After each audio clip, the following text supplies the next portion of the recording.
Brought to you by Mint Mobile. Stay tuned for a special offer at the end of the show. Hi, and welcome to the Mobile Tech Podcast. I'm your host, Miriam Jouar, and this is the first podcast of 2024. It's Thursday, January 4th, and I've got the formidable Avi Greengart with me here. Hi, Avi. How are you? Hi. I didn't know I was formidable. You are. Like, the reality is you've been doing this longer than most of the people I know. That is true. And because of that, like, you're the voice of authority when it comes to analysts. You're the oldest analyst I know, not in age, but in amount of time I've known. Did you know that? Yes, we go back a long ways. I think I met you at CTIA in Orlando at a Verizon event with Chris Ziegler at Engadget back in 2011, I want to say. You were definitely working at Engadget at the time, yeah. Good times. So, hey, CS is coming up. So I want to talk about kind of what we think is going to happen. I mean, I gave you the link of a Verge or Engadget story. I can't remember. That just kind of summarizes what they think is going to happen. I haven't honestly been paying too much attention. So much press, like my inbox is a complete disaster. I think all of ours is. But that's not the point. The point is, I think there might be some things standing out and some non-CS things that are kind of, I guess, interfering with CES maybe. I know there's a lot of Chinese phone launches, including potentially some flagships that strangely are not coming to CES at all and are having their kind of own launch event in China or whatever. I suppose it's because they're not coming to the West, but it's a bummer. Like, you remember how Huawei used to launch phones in China, but still launch them at CES and stuff? Like, why don't they do that? What's your take on the Chinese not coming to CES just to get, like, to show the rest of the world what they can do, even if it's a product that doesn't sell here? Well, I mean, some of the companies are deliberately not coming to the U.S. On a marketing basis on purpose because of geopolitical reasons. But others are focused more on the markets that they are in specifically. So you do see some companies like Realme bringing some of their Indian phones to the U.S. For launch. But when it comes to Xiaomi or Honor, they tend to launch closer to the markets where they're actually going to be sold. You could argue that that means that they're not getting the attention from the biggest media market in the world, but it's understandable. No, I get it. I'm just kind of surprised because there's lots of rumors. We covered them last week, and, you know, they're still valid because we don't know for sure, of, like, you know, the OnePlus Ace 3, which is basically supposed to be the same as the 12R that we're going to be supposedly getting. And that's coming out today, supposedly, you know, with some new earbuds from OnePlus that we're going to talk about. This has been confirmed by OnePlus, the earbuds. And then, you know, I know Oppo is going to do something soon. Like, I presume that with this shifting of the Snapdragon 8 Gen 3 and to some extent the MediaTek Dimensity 9300 launch, right? We're seeing all these flagships land in China this week or this coming week, next week, you know, during CES. And I'm thinking, like, if the rumors are true about Oppo launching the X7 series, their flagship series next week in China, like, even if they don't sell in the West, this is possibly one of the best pieces of hardware in the world today. And we know Samsung is going to try to do something exciting, you know, mid-month, like it's been confirmed now. So, wouldn't you want to be at CES and go, look at what we can do? You know, I mean, it's not Huawei. They don't have to worry too much. They don't have to make a big spectacle. Just rent a hotel room and invite the media, right? I mean, I think, honestly, it's a long way to go. And CES is still a trade show. And the idea is that you meet with your buyers there. And the people who are buying are not necessarily going to be at CES, at least the ones who are buying specifically for the China domestic market. That is true. That is true. I see your point on that. What do you think is going to be the biggest deal at CES? So I always say that CES is not the place you go to see the next big thing. Okay. It's the place you go to see the trends that have shaped the market across multiple vendors. You'll definitely hear a lot of buzzwords because, again, it's a whole bunch of different companies, literally tens of thousands of companies, all converging on one spot. And you get to see which ecosystems are the strongest. You see larger trends in the market, like what's going on in automotive. You see what's going on with electrification. And that's not just electrification of the car, but electrification of the home or solar. You get to see what's going on in consumer IoT, in other words, home automation. Right.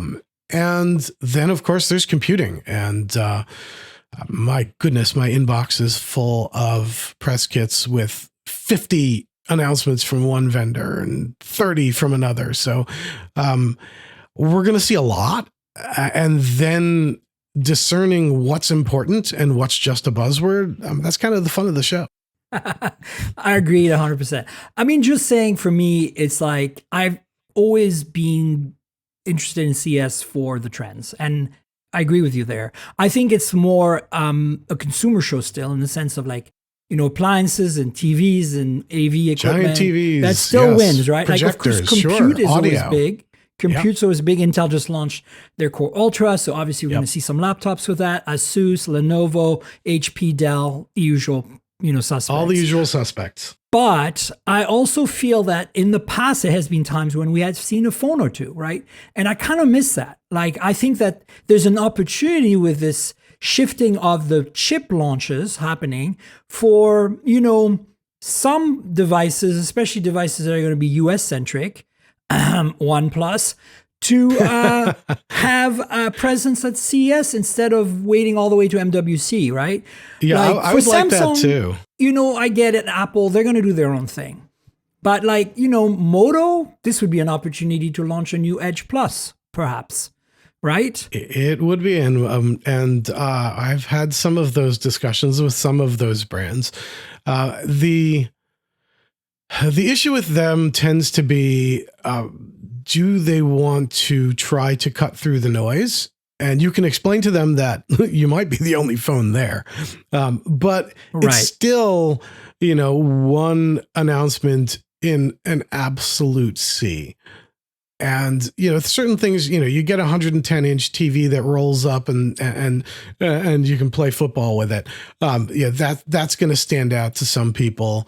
You get a company that previously was making cameras that today's rolling out a car. That's going to get a lot of attention. But for sure, is an iterative phone going to get enough attention at the show? It's an open question. And the real question is, well, if you're doing your own thing, will you get enough attention there? And so for some of the brands, there's no question. Samsung, first of all, Samsung's going to have a huge press conference at CES, but they're going to talk about, I'm guessing, because I haven't been pre-briefed on this particular one, I'm guessing new refrigerators and new televisions and new PC monitors and new projectors and probably a new home decor line of robots. Who knows? But their phone is going to get its own event. And that's always been the case, LG, though, used to bring phones to CS, and I do miss the fact that they even make phones anymore. Yeah, I was going to say, I not only miss, I just miss the LG phones. You're right. I'm just saying that because of that, if you are a player making a phone for this market, and you're one of the few, the media is going to come. Like, unless you're some obscure startup, right, that nobody's heard of. Like, remember the FX those guys tech come. phone? Yeah, and those guys come. They go to Eureka Park. Yeah, for sure. But I'm just saying, unless you're like completely obscure, right, I think it's an opportunity. And I'm surprised they're not taking it because, frankly, I go to CS and, that's kind of what I do. I do the automotive coverage, and we should talk about that too because there's going to be a lot of that. But I do that for Tech Radar, for my car EV coverage. Then I do, vaguely do the consumer tech because I'm not really into the refrigerator, the TVs and stuff.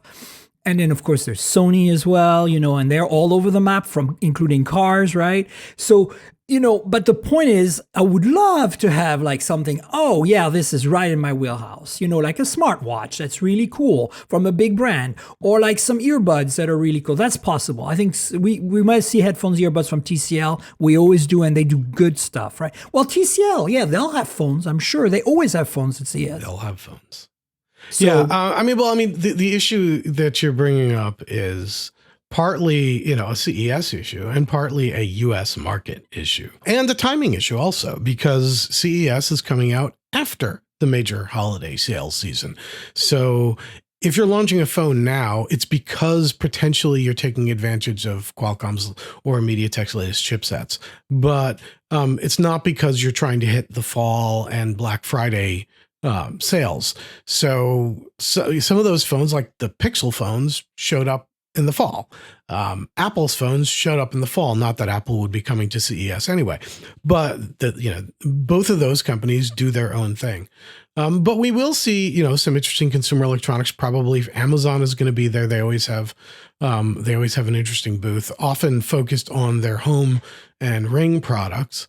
The TCL will be there, and they'll have a whole array of things. You talked about smartwatches.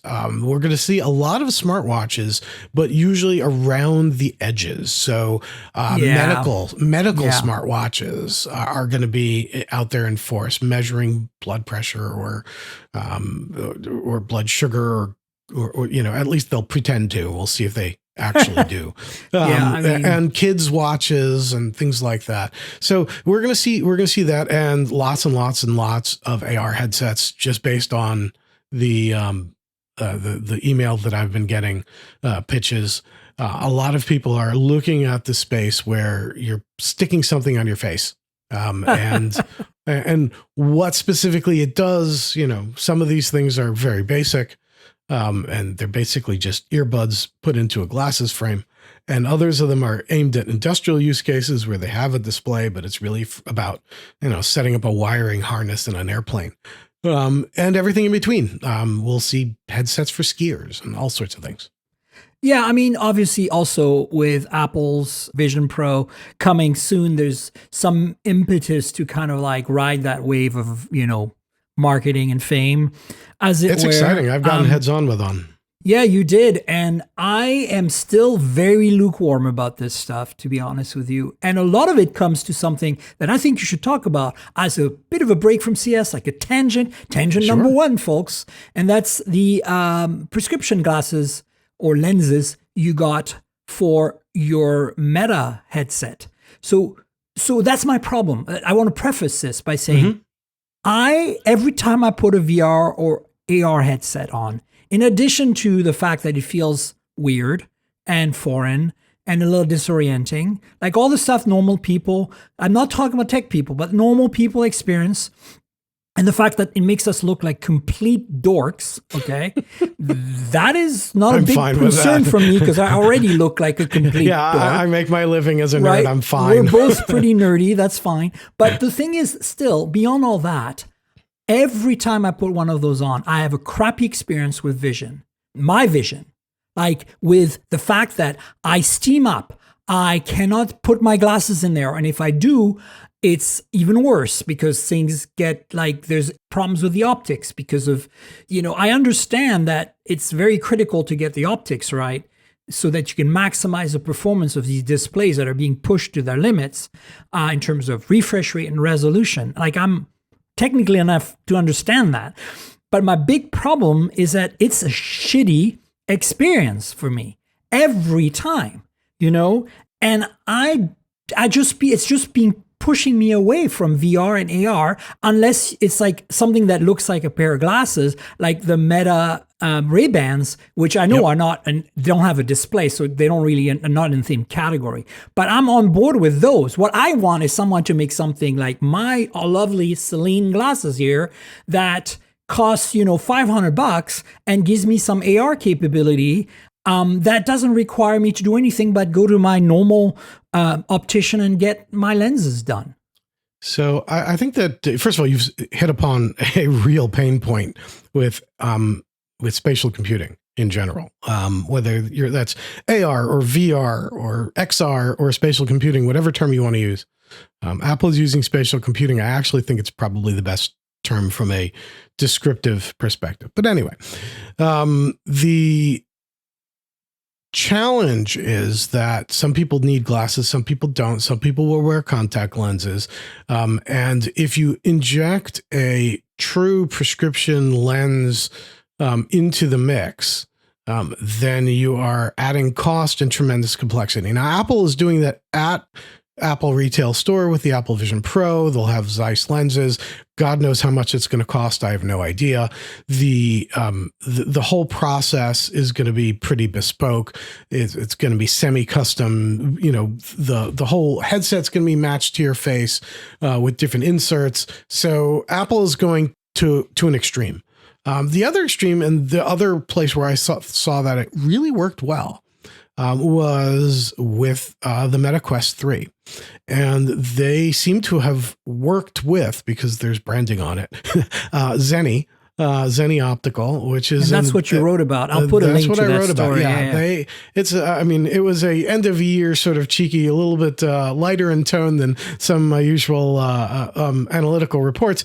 But it was pretty simple. You spend $50, you put your prescription on the website. A week later, during Christmas season, they showed up. You pop them in, they work. It's great. And you know what? I believe that. My problem is this. Technology moves so fast. You spent who knows how much on these lenses, 50, 100, 200, depends on your prescription, right? Now, these are fixed at $50. Oh, wow. Okay. And that's the other thing is, can they do my prescription is another problem I run into all the time. Well, half the time they can't, but here's the thing. So that's actually a very competitive price. $50, I think, is reasonable if you buy a device for a few $100s. But my problem is this. Next Meta Quest, will it support the same lenses? Inserts? Oh, I highly doubt it. Exactly. So they need to standardize this industry-wide. Like, this is a thing. This is an accessibility issue. No, I'm serious. You're not wrong. I just know what the design constraints are. And when you're going from one pancake lens to a different pancake lens and you're putting in eye tracking in the next version, you don't have it in this version. I get it. There's no question that if the lenses work from version to version, I will be shocked, delighted, but shocked. I know technically this is very difficult. I'm just saying, like, put yourself in the shoes of consumers who buy a new phone every 2 or 3 years. Eventually, assuming VR takes off, Apple makes it work. This is first product. It really blows people's minds. They come out with a $1,000 model, in 6 months, a year, 2 years, and that even snowballs even further. 5 years, more than 6 months or you know what I'm saying. Imagine we're 5 years from now, and somehow AR VR has become a thing. Mm-hmm. I think that's not going to happen in big part because half the populations wear glasses. So I think that the best solution that you have is to work with, at the very least, work with low-cost vision providers like Costco or Zenni and make it at least simple to order and get quick inserts. Because what we're seeing right now is like, I had one pair of, they're not AR glasses, they're, wearable displays that you plug into your phone or your game console and the like. And they come with these little inserts that you can then bring to your optician and then have them custom make lenses for you. And I have two problems with this. Problem number one is, if they were able to do it, I assume that it would be almost as expensive as the glasses set up themselves. But the bigger issue is that I brought it to an optician who's, was willing to do anything. And they took one look at that and they're like, no. I'm like, it was just no. And that's what I'm saying. And I have another tangent here. I have the same problem with hearing aids, right? Like, I don't wear them. So I want to be very clear to people out there who do wear hearing aids that I don't know what I'm talking about, but I kind of have a rant about it because I somewhat know what I'm talking about. Of course you do. Yeah, because here's the thing. I used to work in audiology research, in hearing research. So I have worked with the test equipment. I have worked with audiologists, I'm quite familiar with what it takes to measure hearing, to calibrate hearing aids, etc. And, I was approached not too long ago, last year, by one of the hearing aid manufacturers. And they said, here, try our hearing aids. And since you don't have any hearing, I mean, they actually tested my hearing and it's still really, really good. They said, this is Signia, by the way. They said, hey, we'll calibrate them to make it sound like everything is 3 dBs louder across the board or whatever, right? So the world will be louder for you overall. And then you can experience like that way you can play with the settings in the phone. And the thing I was really excited about is these are the highest end hearing aids. They're literally $5,000 hearing aids, right? I still have them. They're right here. Okay. And for those of you watching on Patreon, I'm like, okay, these are the best things you can buy, and yet they're crap. They're worse than Apple AirPods, okay? And I'll tell you why. Because when I pair them with my phone for music listening, they sound like crap, even with the correction turned off. And I'm like, you have a perfect almost brain interface with these. Like the drivers in here, the balance armature drivers they use are the reason they're so expensive. They're basically like jewelry level quality mechanics. They can get sound quality out of these that exceeds any earbuds or headphones that you can buy at that price point. Yet they refuse to let you listen to your audio from your phone properly. I was like, you failed. The only thing that really saves this is that the battery life lasts all day, whereas your earpods or whatever are not, right? But imagine for a second if they applied themselves and kind of took more of those consumer features. And that's kind of what I think we need to see from, the opticians is like, you need to stop working in this alternate reality where you're a medical provider and start working in the reality of today where we all wear medical device like an Apple Watch, okay? Okay. It's like, I just don't understand how we have all this technology and it's so siloed, right? It's like, I understand FDA approval. This is important. I worked with FDA approval. Oh my God. I've had devices that I've worked on when I did research in the 90s take a decade to get approved, right? To validate software because it's important. I worked in radiology. So like, you don't want to overdose people on x-rays. I get it. Like you can't have any bugs. But I still think that we are kind of broken in that sense. We have all this technology we could apply to make people with disabilities' life more accessible, and we don't apply it. Accessibility is the best use of technology, bar none. It's like, Zach at JerryRig, like building these custom wheelchairs that are way more affordable and way more accessible to people with disabilities because his wife is in a wheelchair. And I'm like, this is what we need. And so I was all over Signia. Using bicycle parts. Yep. Yeah. Yep. I was selling Signia, like, come on, like, I love what you're doing here. Yes, like this is probably the most advanced DSP algorithm, balance armature, the hardware, the software. And for hearing aid, purposes, it's the best. But you're completely missing out on the fact that a $200 pair of AirPod Pros is going to be better than this for listening to music.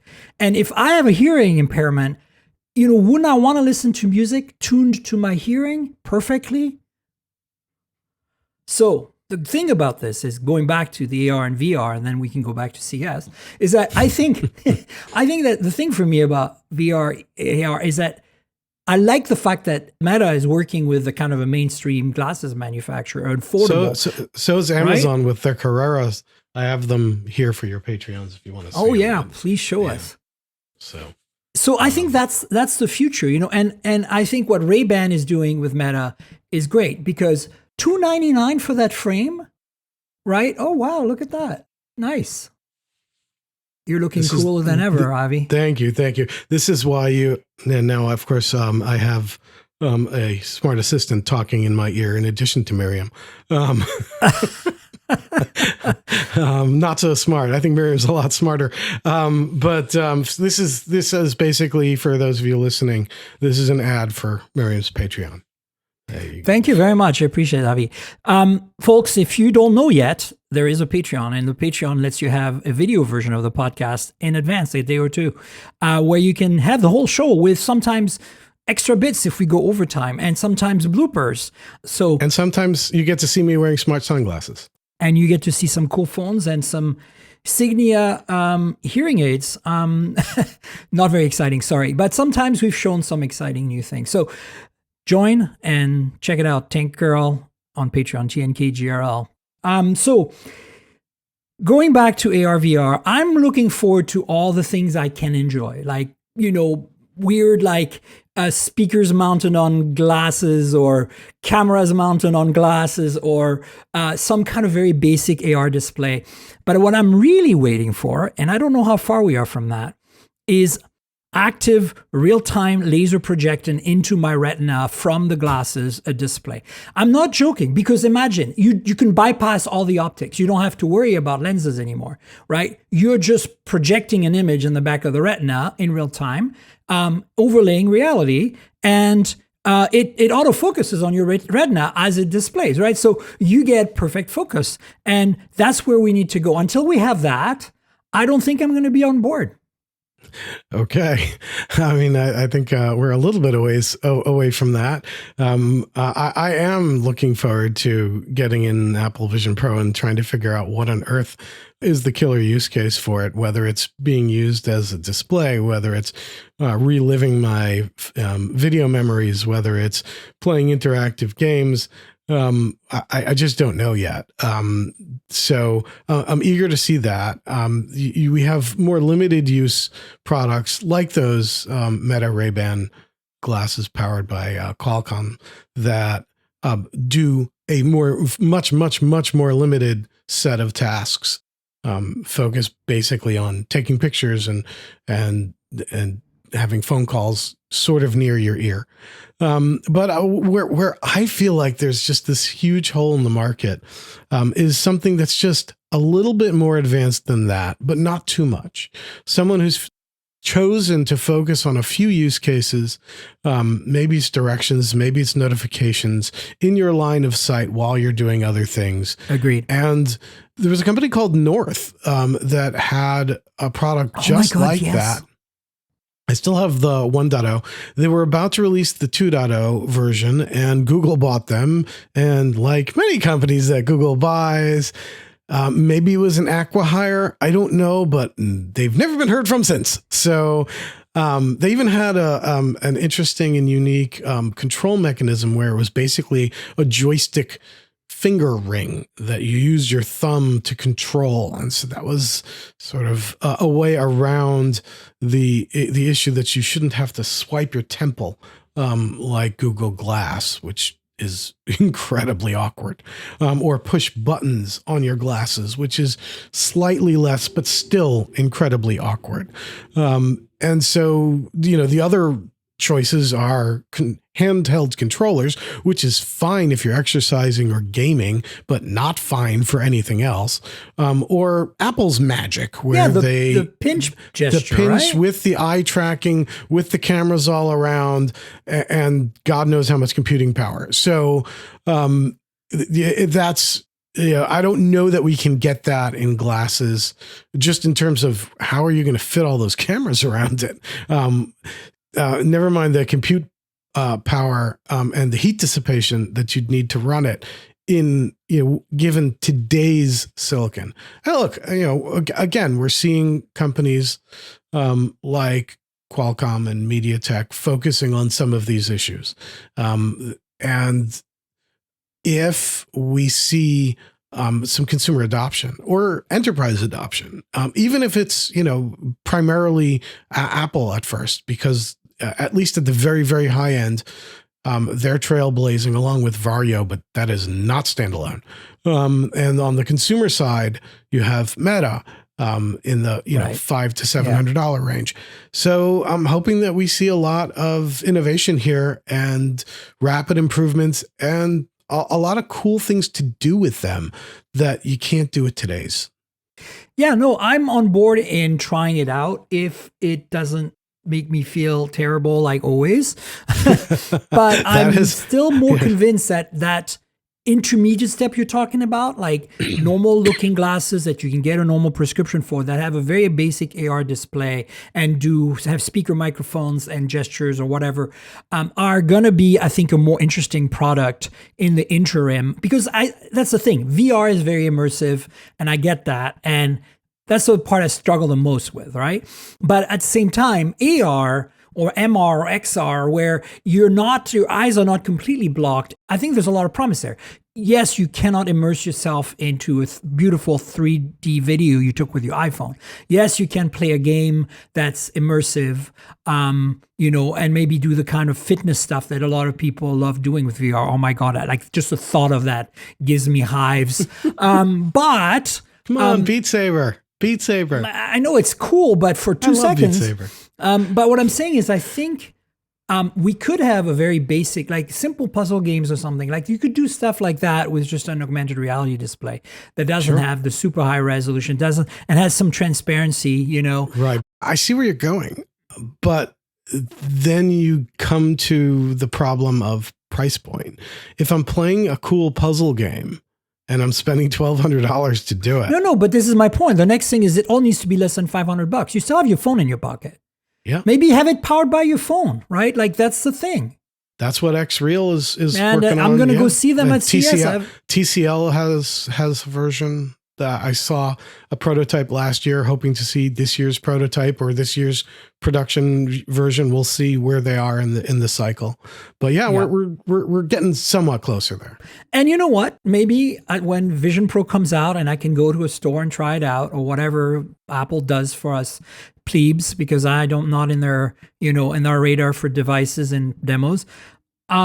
Maybe it'll be the first one I wear where I don't feel like I'm sweating, like maybe they'll have inserts that are standardized prescriptions that work for me, and I'll be like, wow, this is it, right? Maybe that will be the case. But even with Meta's latest, I should probably try those prescription inserts. I don't own one, so I don't really want to spend the money. I don't have that connection with Meta. But I just, maybe that's getting there, but I feel like if anybody can pull it off, it's Apple. In the meantime, I'm much more excited, and that's why I'm going to see Xreal at CES to check out these kind of like intermediate AR products, or displays on your face products that are not immersive. And speaking of, since we've managed to roll it back to CES, woohoo! I love those tangents, yay! Speaking of other tech there, I think I just want to briefly mention automotive. I'm not quite sure what's going on. I've got invites from a lot of the big car makers, especially the Germans and Koreans, to see some stuff. And I'm sure a lot of it's going to be, things that are kind of similar to what we've seen before, cars that park themselves in a garage and lots of displays and heads ups and infotainment goodness. And, I think autonomy is probably going to take a bit of a back seat, considering it's not the hottest thing right now, with all the Cruise debacle and the, Tesla doing their Tesla thing that I always do. I should say Elon doing his Elon thing that he always does. For those of you who know I drive a Tesla, I still absolutely, and I know this is going to be problematic for a lot of people, but I absolutely believe that if you buy an EV today in North America, it should be a Tesla, because it is the best experience and the cars are fantastic. There's a lot of bad press out there, but I think it's all BS. I do not have full self-driving. I didn't pay for it. I'm not an idiot. I wouldn't, and I don't recommend you do. But if you get the car as a means of transportation that is also fun to drive, you can't go wrong. Best technology, best range, etc. And some people can't separate that from Elon, and I get it. I respect you, but I'm sorry. For me, it's about the tech and the experience, and having been a long-time customer and still believing, like I still probably would always recommend an iPhone to everyone out there. I know I'm an Android user, and I'm going to get crucified by the audience for this. But when people ask me, what phone should I buy? The first question out of my mouth is, are you in Apple's ecosystem? Are you an iPhone user? And the next thing is, generally, regardless of their answer, buy an iPhone. So I'm not going to go there. I'm not going to touch the Apple Android ecosystem fight or Tesla. But I will say that my expectation at CES is that you are correct. We are going to see a lot of heads-up displays, higher resolution displays in the car, and lots more entertainment-oriented options.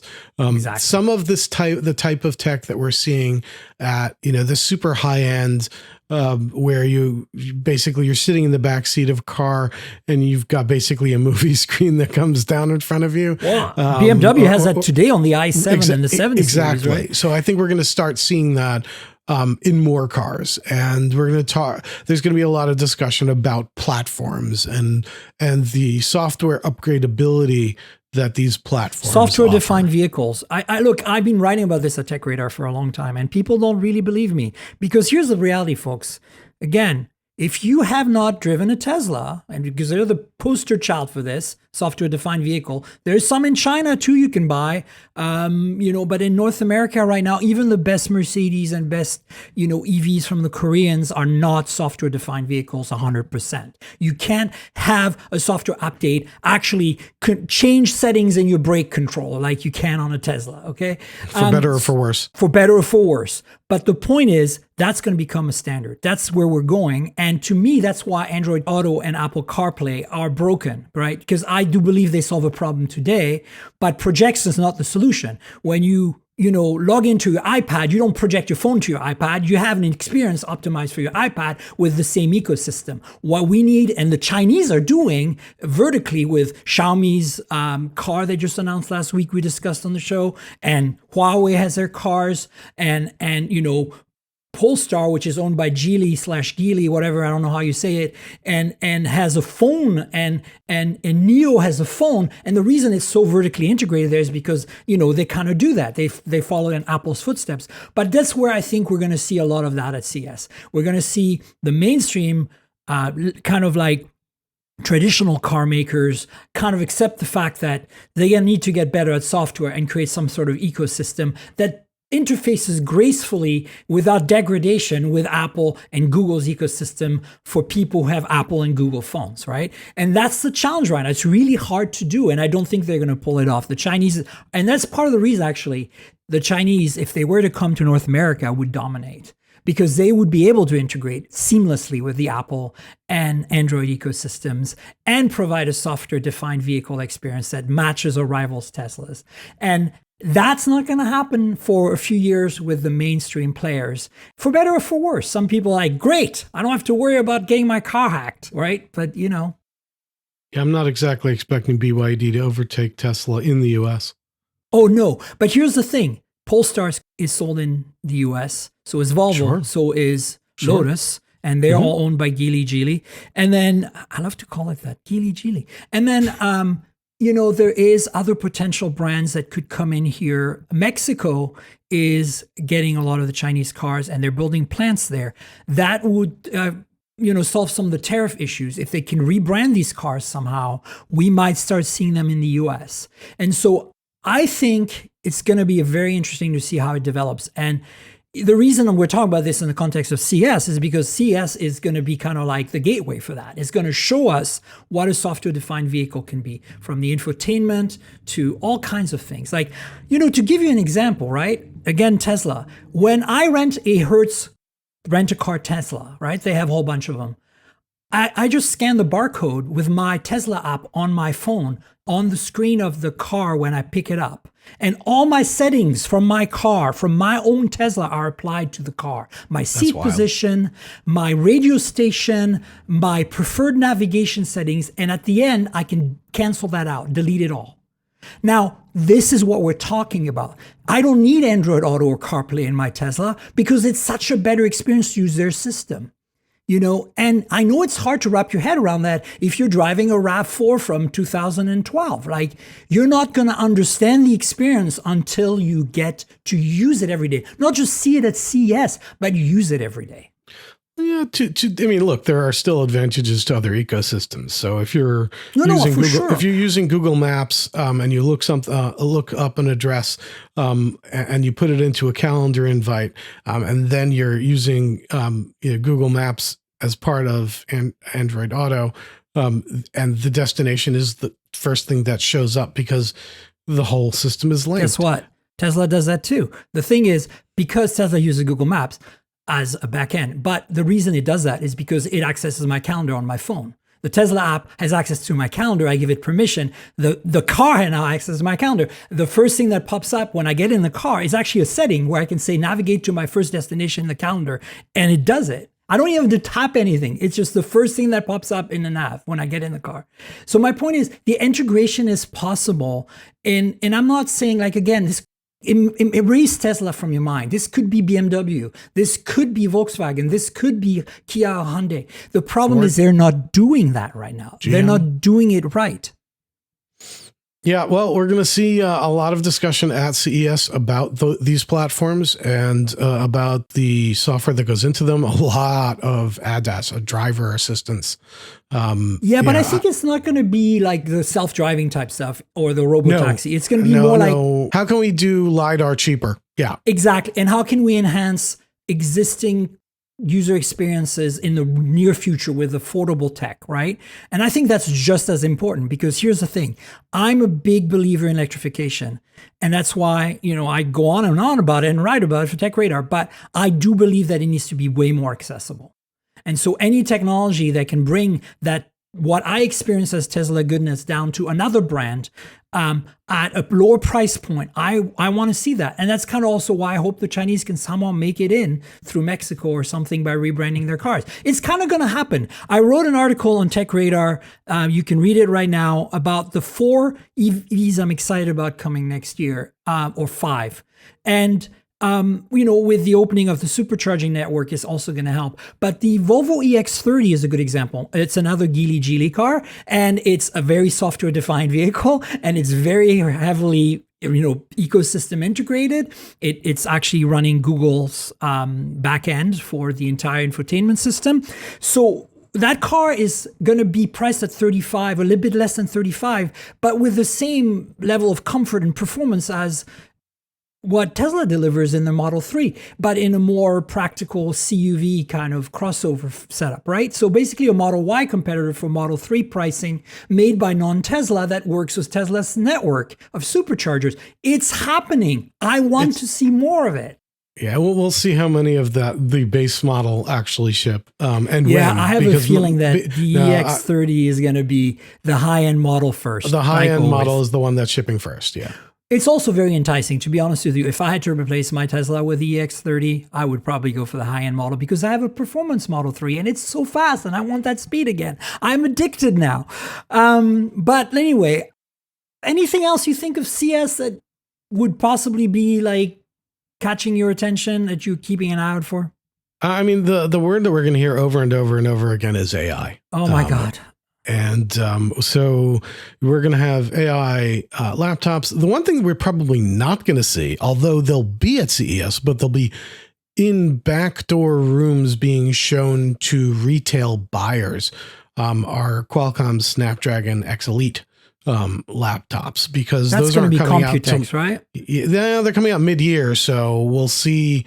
We'll see. They're not going to be introduced to the public now. The chipset was, but the laptops that are going to be based on that platform are coming out mid-year. So I'm not expecting to see any of them at the show. However, Intel and AMD have recently launched new chips.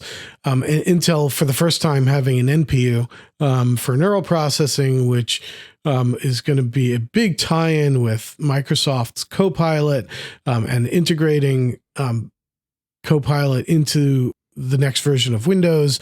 You'll even get a Copilot key on your keyboard. It's very exciting.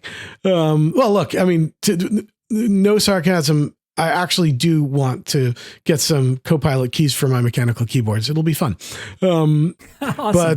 But we are going to see a lot of discussion around how does the computing experience change if you have AI integrated into the OS, and if you're calling it an AI PC, you're doing a lot of these types of LLMs locally.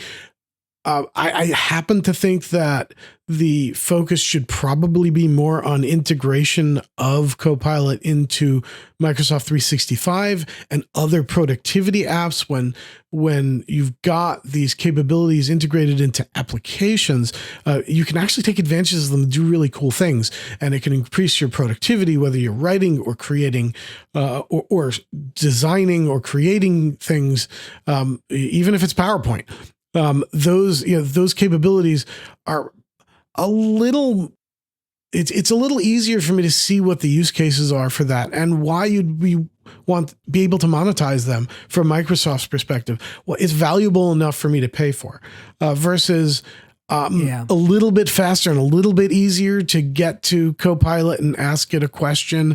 Instead of clicking on the search bar, you're pushing a button. Like, I mean, it's not bad. It's just... No, I get it.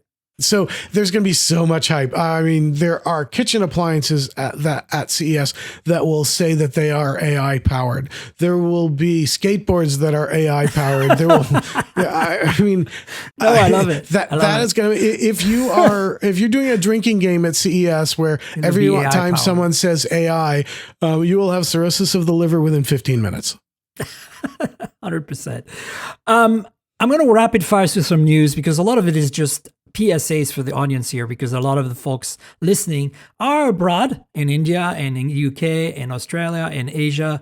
And I want to make sure you know what's what. But before we do, one thing that's already been announced that's going to be at CS, and I'm really excited about because it's so LG and so over the top, is the LG Jukebox, which is basically a vacuum tube standalone audio stereo system, like basically think Bluetooth speaker but powered by vacuum tube amplifiers with a transparent OLED display on it.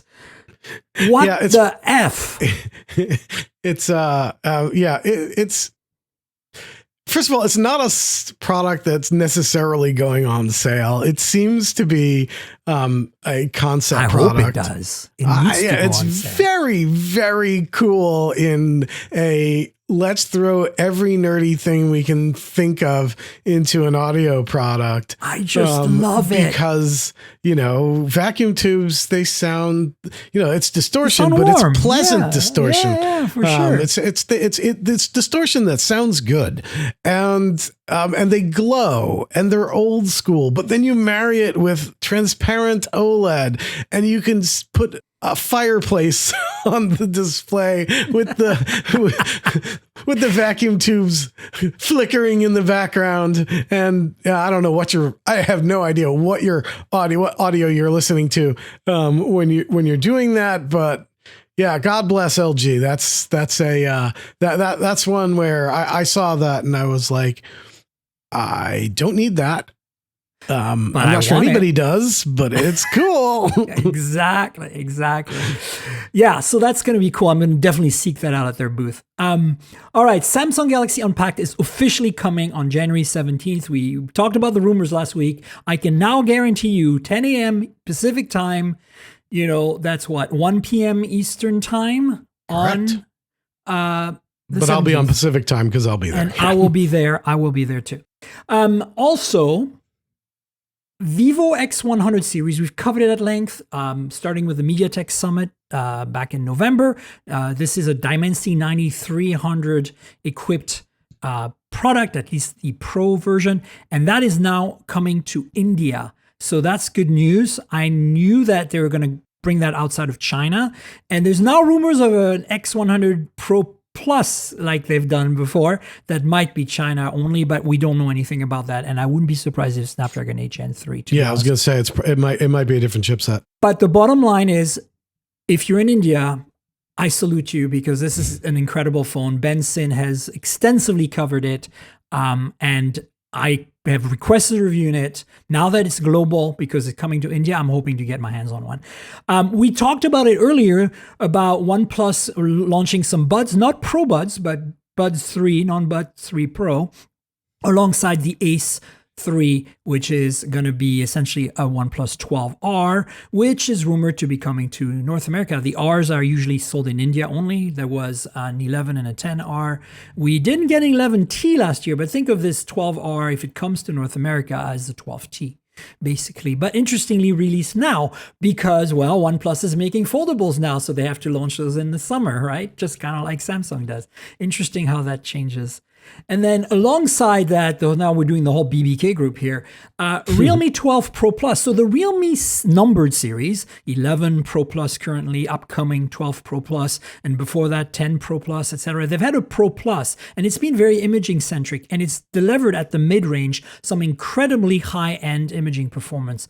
I believe the 10 Pro Plus had OIS with a really high quality big main sensor and delivered some really great photos. And then the 11 Pro Plus had a 200 megapixel main sensor that did lossless 3x zoom by cropping the sensor. I had one too. The key to that product wasn't what it could do, but what it could do at its price point. Exactly. We're talking $350 US for these, and incredible camera performance for the money. I have the 11 Pro Plus and I loved it. Now the rumor is, I mentioned it last week on the show, that we saw a teaser of a periscope telephoto phone from Realme, but we already know the GT5 Pro is out. I have it. I showed it on the show last week. It's right now my little muse. I'm really liking it. It's delightful. It's in a case here, but it's basically the same as a OnePlus 12. More or less, for a little less money. I mean, based on the specs, because those are both available in China. But now we see that this periscope telephoto is actually coming to this Realme 12 Pro Plus. So we're going to get a mid-ranger with some sort of crazy 3x or whatever optical telephoto. And I'm excited about that. Yeah, me too. It's going to be good. So I'll link to all of these BBK Group news in the show notes, alongside with a couple of more items. The Honor Magic 6 Pro was teased by Honor officially, and it looks like very much an evolution of the Magic 5 Pro, but it does look like it has a larger main sensor. At least the diameter of the camera is bigger. Maybe it doesn't mean anything. It's just cosmetic, but it's interesting. And then there's a very cute purple color, which is what I'm excited about. Also, there are rumors, by the way, that the V2, Magic V2, the thinnest, lightest folding phone in the world, is finally coming to global markets later this month. So stay tuned on that. Yeah. And of course, the Porsche design partnership we discussed in previous shows. So there's going to be some good stuff coming from Honor, and I just wanted you guys to know about this because the colors. And the final item is Poco. The X6 series is launching January 11th. That's their flagship. I've requested a review in it. I've got the X5 Pro from last year. It was okay. I feel like Poco is doing some good stuff still, but I feel like Redmi and Poco, the sub-brands of Xiaomi, are kind of used to push the envelope a little more. Like Realme is really pushing the envelope in BBK Group land.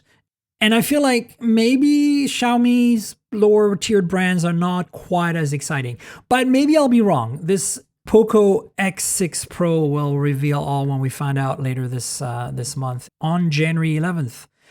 What are your thoughts on all these Chinese launches happening so early this year, even in the mid-range, which is not necessarily related to Snapdragon 8 Gen 3, right? So what's your take? Some of this is just a matter of iterative updates that, we just get on a regular cadence. Particularly anything going into India tends to have a faster refresh cycle, just because that's what the market demands. But some of it also is that the phone market hasn't always been doing so well. Huawei is doing extremely well now that they have their own 5G chips and are able to sell into their home market with homegrown silicon. But some of the other folks have been struggling with macroeconomic issues, especially in China. And so refresh the product line and hope for better. Yeah, no, absolutely. I played with the Mate 60 Pro ironically, at the Qualcomm Snapdragon Summit recently. And wow, the camera on that thing. And yes, the chip is, not quite as competitive as it could be. It's basically a 2-year-old in terms of performance and specs in general. But the software is so optimized, right, on these phones that it felt so snappy to me still. And I have a P40 Pro. Good. Yeah, the camera is really amazing. Good. I have a P40 Pro Plus here still with the latest software update, and that thing screams. It's so fast. So I'm excited about what Huawei's been doing, despite not having access to the latest technology. It's pretty impressive, and it'll be interesting to see how that develops. But I'm obviously way more excited about the phones I can get with Google, mobile services.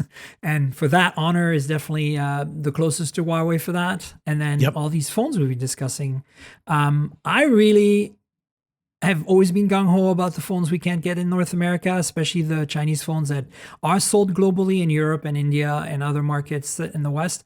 And I am continuing to cover them extensively for you guys because I think that's where the innovation is happening. I mean, the software innovation is still happening a lot on the AI side with Google and Apple. I think it is safe to say that there are hardware vendors who are also working on AI, trying to take the advantage of the NPUs on the new chipsets from Qualcomm and MediaTek, and so they're pushing the envelope. Usually in like one place or one area. Maybe it's translation, maybe it's a camera feature, but we are seeing some innovation. But at the OS level, it's going to be. It is going to be the Apples and the Googles because they're the ones who control the platforms. Absolutely. So that's kind of why I'm excited about the Chinese phones because we're not seeing periscope lenses on the iPhone because Apple decided to do it. We're seeing it because the Chinese have been doing it for 5 years. Okay. That's the reality. Right.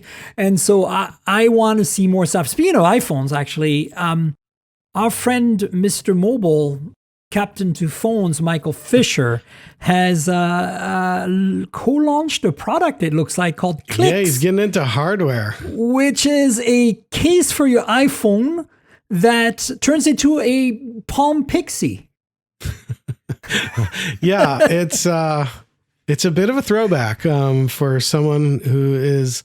in my mind, one of his best video series is When Phones Were Fun. I feel my God, I love that so much. He's trying to make phones fun today.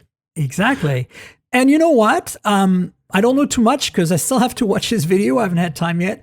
But I've watched the video. We're going to see it at CES. I have a briefing, so I'll let you know more. I'm hoping to get one from my 15 Pro Max to try out. And now, that's not going to fit in my pocket for sure because, I wear cargo pants, shorts, whatever you want to call them, and I have 4 pockets. And honestly, this is a problem, Avi. I have to mention this to the audience, and you're the first one to hear it. But the phones have grown so big that my cargo pockets are getting too small. No. They have to stop. I can barely fit these phones in my pockets anymore. And there's no way that with this Clicks case that adds a hardware keyboard to the bottom fifth, I guess, of the phone. Yeah. We're going to be able to fit that in a 15 Pro Max in my pocket. Like, no way. So Michael actually had a segment in his video where he showed the phone sticking out where the keyboard was out of the pocket. And of course, it's his product. So he's like happy to show it off. And he thinks that everyone should, put it in their pocket that way and have it upside down with the keyboard sticking out. But the other solution is to take the case off because it pops on and off easily. But it's a bit of a niche product. But it's kind of a delightful niche product. And the colors are great. And so, I hope it sells. From what I gather right now, it does have a Lightning version with a Lightning input for the 14 Pro series.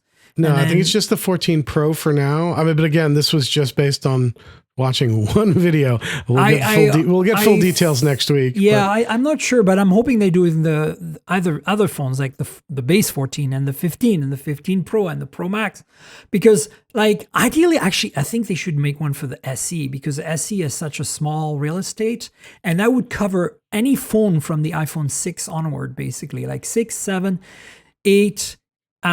Original SE, SE2, SE3. That's a lot of phones. Yeah, no, I mean, but you're still getting into the same issue we were discussing when we were talking about glasses inserts. You need to get an economies of scale. You got to find the right, the right target that's justifies building a product specifically, an accessory specifically for that product, and that can be challenging. I mean, it's as I said, it's a bit of a niche product. And so they're targeting the 14 Pro, I believe, 15 Pro and 15 Pro Max to start. And we'll see how well they do.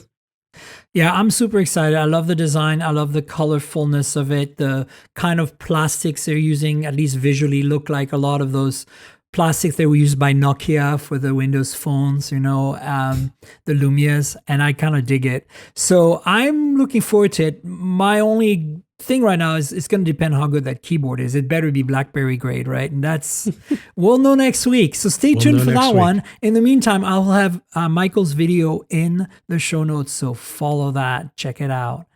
And I think we should wrap up. Avi, do you want to tell folks where they can find you on social and also tell them about your consulting business? Sure. I run Techsponential, which is, you can go to techsponential.com. Most of my reports are free to download. So go ahead, download, read them, enjoy. And on social media, I'm usually at Greengart, my last name, on most of the socials. And if it's not that, it's Avi Greengart at LinkedIn and, the more formal type places.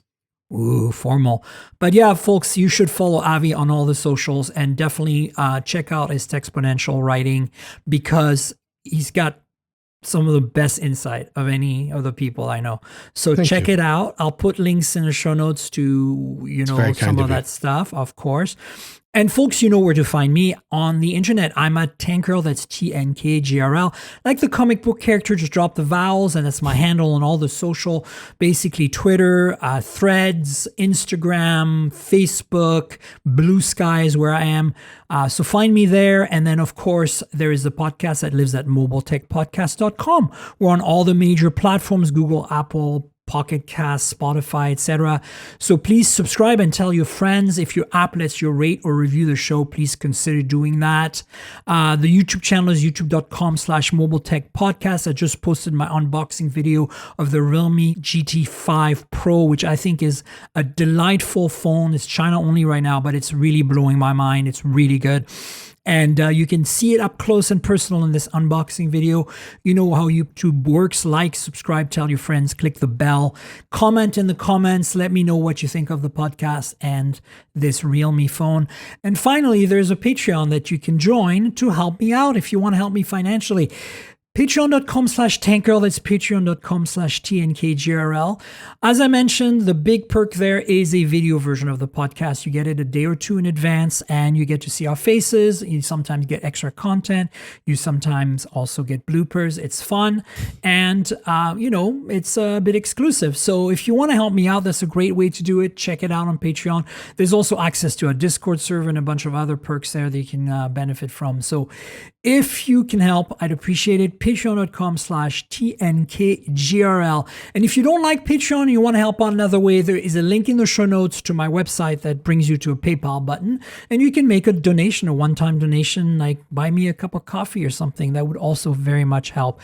So I would appreciate your support. And I also want to thank my sponsor, Mint Mobile. So as you know, I'm constantly reviewing multiple phones, and while that's fun, it also means I'm constantly spending a lot of money for wireless service on multiple SIMs. That's where Mint Mobile comes in, and that's who I'm partnering with for today's podcast. If you also want to save money on your wireless service, switch to Mint Mobile. As tech-savvy early adopters, you've probably heard of Mint Mobile before, but let me quickly tell you how awesome their service is. Mint Mobile offers premium wireless for as low as $15 a month, and you don't have to sacrifice any coverage, speed, or data. They're built on the nation's largest 5G network. They keep costs low because they sell direct to you online. They cut out the retail stores and salespeople. Why should you pay more than you have to for access to the same network? In my experience testing phones, Mint Mobile delivers the same data speeds and call quality as the big three for a fraction of the cost. Switching to Mint is super easy. Thanks to their eSIMs, you can sign up and activate immediately right on your phone from the comfort of your home.